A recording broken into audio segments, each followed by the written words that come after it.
គាបោអើយអូននៅទីណាលឺតែវាចាមិនឃើញអូនអូនអើយបងចាំតែអូនបាត់សូនពុំឃើញរូបស្ងួនអូនខឹងរឿងអ្វី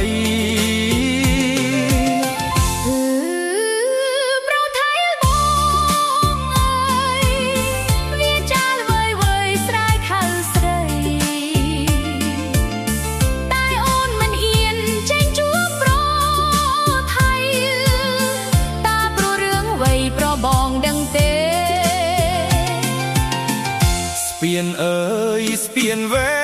ងស្ពានវែងដែលយើងតាក់តែងក៏សាងទុកយើងនាំគ្នាឆ្លងជ្រកក្រោមលប់សុខស្ពានយើងសាងទុកជាស្ពាននិស្ស័យខ្លួនអូនជាមនុស្សដូចគ្មានស្រមូលមានរូបតែលតោលគ្មានទីដើរ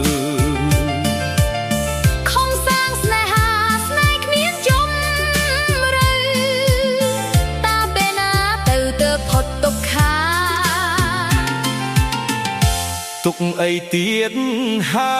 យប្រលឹងឬមួយអូនខឹងនឹងរៀមរា